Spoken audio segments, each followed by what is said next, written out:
अस्सलाम वालेकुम दोस्तों, मैं आपको परफेक्ट वेब सॉल्यूशंस की तरफ से जावास्क्रिप्ट मिनी ट्यूटोरियल सीरीज़ के पार्ट 11 में खुशामदीद कहता हूं। दोस्तों, मेरा नाम इमरान कासिम है और आज के इस जावास्क्रिप्ट के मिनी ट्यूटोरियल में हम सीखेंगे the beauty of let and const keywords जो कि इंट्रोड्यूस कराए गए ES6 में। तो दोस्तों, इससे पहले कि मैं अपने इस वीडियो ट्यूटोरियल को स्टार्ट करूं, मैं आपसे रिक्वेस्ट करूंगा कि अगर आपने अभी तक हमारे चैनल को सब्सक्राइब नहीं किया तो काइंडली इसको सब्सक्राइब ज़रूर कर लें ताकि आपको हमारी आने वाली हर नई वीडियो या सीरीज़ की नोटिफिकेशंस मिलती रहें और आप उनसे अप टू डेट रह सकें। Thank you very much. तो चलिए शुरू करते हैं इस वीडियो ट्यूटोरियल को। तो सबसे पहले हम बात करते हैं कॉन्स्ट कीवर्ड की। कॉन्स्ट कीवर्ड क्योंकि बहुत ही आसान है इसको समझना और बहुत ही ईजी इसकी लॉजिक है। कॉन्स्ट कीवर्ड बेसिकली हमारा एक ऐसा कीवर्ड है जिसकी मदद से हम जो भी वेरिएबल क्रिएट करते हैं उसको हमें इनिशियलाइज भी साथ ही करना पड़ता है। विदाउट इनिशियलाइजिंग एनी वेरिएबल हम कॉन्स्ट कीवर्ड को यूज़ नहीं कर सकते। इसकी चलिए मैं आपको एक प्रैक्टिकल एग्जांपल देता हूँ। कॉन्स्ट कीवर्ड एग्जांपल, तो सपोज़ मैं यहाँ पर एक नेम का कॉन्स्ट वेरिएबल मैंने इस तरीके से क्रिएट किया। तो इसके बाद अगर मैं इसको सेव करता हूं तो मुझे एक एरर मिलेगा कंसोल में कि uncaught syntax error missing initializer in const declaration. मतलब जब हम कॉन्स्ट के साथ कोई भी वेरिएबल क्रिएट करते हैं, डिक्लेयर करते हैं, तो उसको कोई ना कोई हमें वैल्यू मस्ट देनी होती है। तो सपोज मैं इसको दे देता हूं, नेम की वैल्यू दे देता हूं। तो नेम की वैल्यू देने के बाद अगर मैं इसको अब सेव करता हूं तो हमारे पास जो एरर है वो यहाँ पर ख़त्म हो गया। तो इसके बाद हम इसको डिस्प्ले करा सकते हैं, जो भी इस पर प्रोसेस करना चाहें। मैं यहाँ पर इसको console.log कर देता हूँ नेम, तो ये कंसोल में डिस्प्ले हो जाएगा। ये इसकी एक पहचान है, ये इसका एक यूज़ है और बहुत ही अच्छा ये यूज़ है। ये ब्यूटी है कि आप इस वेरिएबल को अब रिक्रिएट नहीं इस वैल्यू को अब आप कहीं पे भी यूज़ कर सकते हैं थ्रू आउट अपने कोड में। इसकी दूसरी ब्यूटी ये है कि अगर आपने कॉन्स्ट नेम से एक वेरिएबल इनिशियलाइज कर दिया है तो आप उसको सेकंड टाइम ना ही लेट कीवर्ड से ना ही वार कीवर्ड की मदद से क्रिएट कर सकते हैं दोबारा। सपोज मैं यहाँ पर कहीं पर आप सपोज करें आप किसी 2000 लाइन पर है, 1000 लाइन पर है, वहाँ पर आपने लिख दिया वार नेम इज इक्वल टू कुछ और लिख देते हैं, मैं कामरान लिख देता हूँ। तो जैसे ही आप लिख के इसको सेव करेंगे तो यहाँ पर आपको अनकॉट सिंटैक्स एरर दोबारा मिल जाएगा, identifier name has already been declared. मतलब आप इसको दोबारा से क्रिएट नहीं कर सकते वार या लेट कीवर्ड से, और इसके अलावा आप इसको री वैल्यू भी असाइन, दूसरी कोई वैल्यू भी असाइन नहीं कर सकते।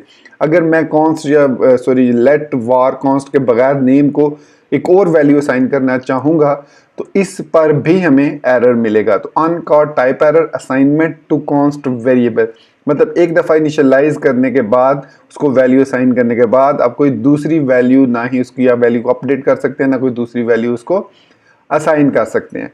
एज कंपेयर टू वार, अगर हम वार यूज़ करते हैं सपोज, तो वार में या आप देख सकते हैं वार अब मैं इसको सेव करूंगा तो नेम में हमारे पास without any error Kamran save हो गया। और ये चीज़ अब एरर है, एक लॉजिकली एरर्स आते हैं इसकी मदद से हमारे कोड में। अगर बहुत ज़्यादा लेंथी कोड हो तो इस चीज़ को कॉन्स्ट की मदद से रिड्यूस कर दिया गया, बल्कि ख़त्म ही कर दिया गया। अब आप कॉन्स्ट की मदद से ऐसे वेरिएबल्स क्रिएट कर सकते हैं जिनको इनिशियलाइज कर सकते हैं। दूसरा इनका स्कोप होता है कि स्कोप में यह है कि ये करली ब्रैकेट्स जो होती हैं उनके अंदर ही क्रिएट किए जा सकते हैं, उसके बाहर नहीं। सपोज मैं यहाँ पर एक फंक्शन डिस्प्ले नेम के नाम से एक फंक्शन क्रिएट करता हूँ, ठीक हो गया। इसके अंदर अब मैं यहाँ पर लिखता हूँ const name is equal to Imran, और यहाँ पर मैं एक const I is equal to 10 ले लेता हूँ ग्लोबली। अब मैंने name is equal to Imran लिखा, यहाँ पर मैं लिखता हूँ कि if i is equal to 10, just एक कंपैरिजन है। अगर i इक्वल टू 10 है तो यहाँ पर मैंने कर्ली ब्रैकेट लगा दिया और मैंने लिखा const name is equal to Kamran. अब मैं इससे बाहर आता हूँ और यहाँ पर लिखता हूँ console.log.name। अब आपके ख्याल में ये क्या डिस्प्ले करेगा, कामरान डिस्प्ले करेगा या इमरान डिस्प्ले करेगा? सबसे पहले हमने कॉन्स्ट नेम, तो यहाँ पर हम इस फंक्शन को कॉल करते हैं, तो मैं लिखूंगा डिस्प्ले नेम। जैसे ही मैंने डिस्प्ले नेम लिख के सेव किया तो इसने जो हमें वैल्यू रिटर्न की वो इमरान की वैल्यू। क्यों?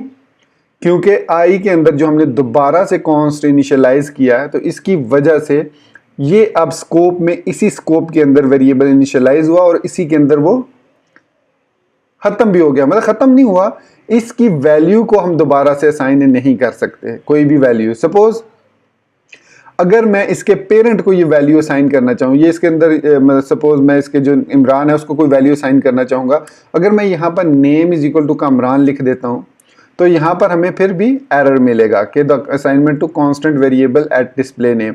तो ये इसको असाइन भी नहीं करेगा वेरिएबल। लेकिन अगर हम यहाँ पे const name is equal to Kamran कर देंगे तो वो उसको इवेलुएट भी नहीं करता। जबकि वार की सूरत में अगर हम यहाँ पे वार यूज़ करते हैं, वार यहाँ पर भी और वार यहाँ पर भी ले लेते हैं। अब ये दो हमने वार सेम नेम से डिस्प्ले कराए, तो आपने देखा इसने जो इनसाइड करली ब्रैकेट था उसको उठा लिया। मतलब इसमें कोई स्कोप नहीं है वेरिएबल्स का जो भी आप वार की मदद से डिफाइन करते हैं। उसने इस वैल्यू को दोबारा आई, क्योंकि हमारे पास आई 10 है तो डेफिनेटली ट्रू होने की सूरत में ये कंडीशन एग्जीक्यूट हुई, तो इसने नेम के अंदर कामरान को मूव कर दिया। जबकि कॉन्स्ट की सूरत में ऐसा नहीं होता है। पहली चीज़ तो हम उसको री इनिशियलाइज ही नहीं कर सकते। दूसरा, कॉन्स्ट को हम री डिक्लेयर कर सकते हैं विद इन अ स्कोप। मतलब यहाँ पर अब मैं कॉन्स्ट के साथ नेम करके यहाँ पर मैं उसको कंसोल डॉट लॉग कर सकता हूँ इस तरीके से। सेव किया इसको, तो आप देख सकते हैं कामरान और इमरान दोनों वैल्यूज़, मैं इसको क्लियर करके दिखाता हूँ आपको, दोनों वैल्यूज़ अब डिस्प्ले हो रही हैं। इसका मतलब है मेमोरी में दोनों वैल्यूज़ एलोकेटेड हैं। लेकिन यहाँ पर इस कॉन्स्ट नेम को हम इस कर्ली ब्रैकेट के बाहर कहीं पर भी यूज़ नहीं कर सकते। सो इट मीन आप सेम नेम से कॉन्स्ट वेरिएबल्स क्रिएट कर सकते हैं विद इन डिफरेंट स्कोप्स। ये जो करली ब्रैकेट्स है ये एक स्कोप होता है, मतलब ये इस करली ब्रैकेट से लेकर इस करली ब्रैकेट तक जो स्कोप है ये एक स्कोप है। तो इस स्कोप के अंदर आप दोबारा से कॉन्स्ट के साथ वेरिएबल को क्रिएट कर सकते हैं और उसको वो उससे ऊपर वाले पेरेंट को वैल्यू असाइन नहीं करेगा। कॉन्स्ट की मदद से तो हम कर ही नहीं सकते, पहली चीज़ है। लेकिन हम करना चाहें तो ये 6 में कर भी नहीं सकते, वो आगे चल के हम देखेंगे। तो ये था कॉन्स्ट के बारे में। आई एम श्योर आपको समझ लग गई होगी कि कॉन्स्ट क्या है। तो चलिए अब हम बात करते हैं लेट कीवर्ड की ब्यूटी की। So now let's talk about let keyword. Let keyword example. So let keyword const keyword की तरह स्कोप्ड कीवर्ड है। मतलब ये भी कर्ली ब्रैकेट्स के अंदर जब आप इसको रीइनिशियलाइज करते हैं तो इसकी एक अपनी वैल्यू जनरेट होती है, प्लस वो वैल्यू आप आउटसाइड ऑफ दैट स्कोप जो है वो एक्सेस नहीं कर सकते। लेकिन उस वैल्यू को आप उसके जो पेरेंट में हमने लेट कीवर्ड के साथ वेरिएबल क्रिएट किया उसको वो वैल्यू साइन कर सकते हैं। तो सबसे पहली इसकी पहचान ये है कि लेट से क्रिएट किए गए कीवर्ड को हमें इनिशियलाइज करने की ज़रूरत नहीं होती। इसकी वैल्यूज़ को हम चेंज कर सकते हैं, लेकिन हम दूसरा वेरिएबल लेट के साथ क्रिएट नहीं कर सकते। तो अगर मैं let name is equal to Imran करूं और यहाँ पर कंसोल डॉट लॉग में नेम में लिख दूं, सेव कर दूं इसको, तो it will display the name. लेकिन अगर मैं इसको यहाँ पर name is equal to Kamran कर दूं तो ये अब कामरान को डिस्प्ले करेगा, वैल्यू को अपडेट कर देगा। लेकिन अगेन अगर मैं let name is equal to Kamran करूंगा तो इस पर ये हमें एरर दे देगा। Uncaught syntax error, identify name has already been declared. तो ये है पहली पहचान कि लेट कीवर्ड को क्यों यूज किया जाता है। लेट कीवर्ड की मदद से हम किसी भी वैल्यू को अपडेट तो कर सकते हैं लेकिन उसको रिक्रिएट नहीं कर सकते यूजिंग लेट, वार और कॉन्स्ट, कुछ भी। मतलब अब यहाँ पर अब वार से भी इसको इनिशियलाइज नहीं कर सकते, आप इसको कॉन्स्ट की मदद से तो डेफिनेटली नहीं कर सकते। हर सूरत में आपको एरर मिलेगा। ये है सबसे पहली पहचान लेट कीवर्ड की, कि लेट कीवर्ड की मदद से हम वेरिएबल को दोबारा से क्रिएट नहीं कर सकते, लेकिन उसकी वैल्यू को अगर हम अपडेट करना चाहें तो वो हम अपडेट कर सकते हैं विदाउट एनी प्रॉब्लम। अब बात करते हैं स्कोप की। तो स्कोप बेसिकली इसमें लेट कीवर्ड में भी ऑलमोस्ट वैसा ही स्कोप है जैसा कि कॉन्स्ट का है, विद अ लिटिल बिट मतलब change, with a little bit change. Display name, वही फंक्शन हमने क्रिएट किया। अब उसमें भी हम यहाँ पर एक वेरिएबल ले लेते हैं const I is equal to 10। तो यहाँ पर मैं लिखता हूँ let name is equal to Imran, और if I is equal to 10, definitely वो 10 है। मैं यहाँ पर करता हूँ let name is equal to Kamran, और यहाँ पर मैं करता हूँ कंसोल डॉट लॉग नेम। तो अब आपके ख्याल में ये क्या डिस्प्ले करेगा, कामरान या इमरान? तो इस सूरत में ये डिस्प्ले करेगा इमरान को। देखिएगा मैं इसको डिस्प्ले नेम को कॉल करता हूँ, तो यहाँ पर जो वैल्यू हमें मिली वो इमरान। हालांकि यहाँ पर हमने जो let name is equal to Kamran किया है, ये एक लोकल स्कोप्ड वेरिएबल है, ये इस करली ब्रैकेट के अंदर डिफाइंड है। ये किसी किस्म की भी चेंज इसके पेरेंट को इम्प्लीमेंट नहीं करेगा अगर हमने लेट कीवर्ड यूज किया है।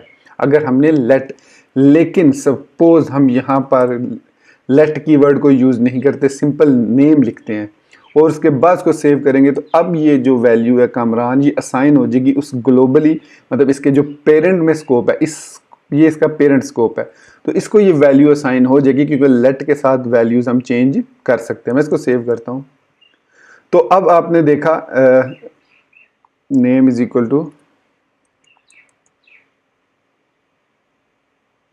अब इसको यहाँ पर name is equal to Kamran, इसको ये डिस्प्ले करना चाहिए Kamran. Let name I is equal to 1, name is equal to Kamran. अच्छा सॉरी, मैंने यहाँ पर एक मिस्टेक कर दी, मैं दोबारा से आपको एक्सप्लेन, यहाँ पर मुझे जो लिखना चाहिए था वो आई इज इक्वल टू 10 लिखना चाहिए था, ठीक है। तो अब अगर हम यहाँ पर let name is equal to, ताकि आपको समझ लग जाए कि जो मैंने बात थोड़ी देर पहले की थी वो ठीक थी, सेव करूँगा जब मैं, तो ये इमरान को ही डिस्प्ले करेगा। तो ये मेरी बात पहली ठीक होगी जो भी थोड़ी देर पहले मैंने बात की। अब हम बात करते हैं, अगर मैं इसको सिंपल नेम कर देता हूँ तो अब ये इसके पेरेंट को वैल्यू साइन कर देगी। पहले यहाँ पर 1 था लिखा हुआ, तो ये फॉल्स कंडीशन हो रही थी, इस पर वो आ ही नहीं रहा था, तो इस वजह से वो उसने वही नाम डिस्प्ले कर दिया था इमरान। तो सेव करते हैं अब, तो अब इसने वैल्यू को कामरान कर दिया। मतलब अब आप इस स्कोप के अंदर चाहें तो इसको कॉन्स्ट से भी इनिशियलाइज कर सकते हैं। सेव करेंगे तो इमरान डिस्प्ले होगा क्योंकि ये कॉन्स्ट इसके अंदर है, और यहाँ पर आप कंसोल डॉट लॉग अगर नेम करेंगे तो ये इसको कामरान और इमरान दोनों को डिस्प्ले कर देगा। लेकिन ये ग्लोबल स्कोप नहीं है, मतलब लोकल स्कोप है।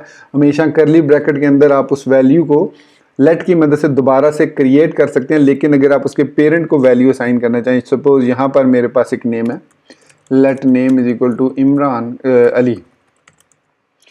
अली है यहाँ पर मेरे पास टॉप पे, और इसको मैं सेव करता हूँ, तो यहाँ पर फिर भी वो हमें इमरान डिस्प्ले करेगा क्योंकि इस स्कोप के अंदर हमने लेट को दोबारा से री इनिशियलाइज कर दिया with the name of Imran.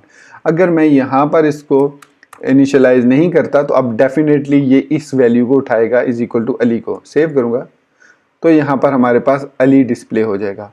तो इस तरीके से हम कॉन्स्ट की मदद से और लेट की मदद से बेहतर तरीके से वेरिएबल्स को, कीवर्ड्स को, जो हम वेरिएबल्स क्रिएट करते हैं लेट और कॉन्स्ट कीवर्ड की मदद से, हम बेहतर तौर पर हैंडल कर सकते हैं एज कंपेयर टू वार।